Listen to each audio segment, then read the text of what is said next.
Hey guys, I have to talk really quick because the video can only be 5 minutes, but we're going to go over the skills required to be an early child professional. We will go over the responsibilities next unit. So these are the 3 slides that you're going to answer questions on today. And the first is, what skills do you need to be able to work with young children? The second is, what responsibilities do people who work with young children have? And the next is, how are these skills and responsibilities related? If this is too fast for you, you can always rewind the video to look back. Those who have skills and assume the responsibilities of working with young children are called early childhood professionals. And there's a lot of careers that go under this that we will talk about later. How can you become an early childhood professional? The first step is to become familiar with the skills and responsibilities.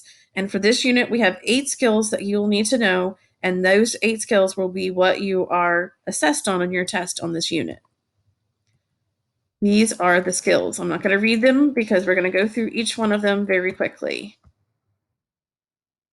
The first one is basic communication skills. To work with early childhood, obviously, you need to be able to communicate not only to the kids, but also to parents. So you're going to have some basic skills of active listening and speaking, and especially if you're in the teacher role.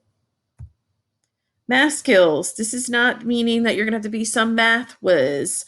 Early childhood, it depends on what field you're going to go into. If we're focusing on children 5 and under, they only have to know their basic numbers, counting, and maybe by the time they're like 5 and 6, some basic subtracting, adding.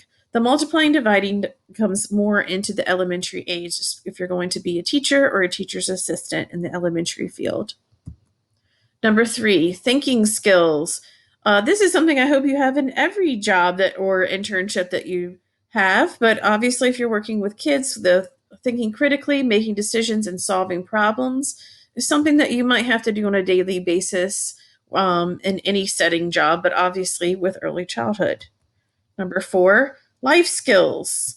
We talk about life skills a lot with teenagers and being able to get those adult life skills. A lot of those have to do with responsibility and leadership, accountability, and adaptability. That means being able to be mature enough to have the responsibility to show up every day, be on time, do your job with a good attitude, not be stuck on our cell phones, just some basic life skills that you're going to need as you grow and take these responsibility jobs, and especially with little kids when they're every day looking to you to be there for them, and you need to be responsible. Interpersonal skills. In parenting class, we talked about a little bit about intra versus interpersonal skills. Interpersonal skills are the ability to function well with others, to be somebody who can work well with other people. That means your coworkers, your other teachers, your other assistants, your other intern people. That means your boss, anybody who's above you, being able to take not orders, but take directions from other people and not having a problem with authority. Also, being able to work with parents. Eventually, when you get to that point, when you're communicating with parents, everybody's different. So, working with different culture diversities, that's not just has to do with race and country. It could also be different socioeconomic people. So you need to be able to work with different types of families and be understanding about that. You need to be able to teach the children. Obviously, if you're going to be in this field, you need to interact with children and be good at interacting with children.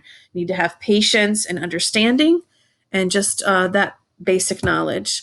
Leadership skills. I'm not going to read all of these, but you do need to read these. And this is something that hopefully, if you're in this class, you understand this is something that we're going to be talking about a lot, is having those leadership skills where you're not just waiting to be told what to do, but you can take initiative. Resource management skills. Again, I don't have time to read all of these, but you need to be able to move up, hopefully, in your job and an internship, and be able to take some more and more responsibility and have time management and energy and all those things that you can take responsibility for. Professional communication skills. I see this a lot in high school, and hopefully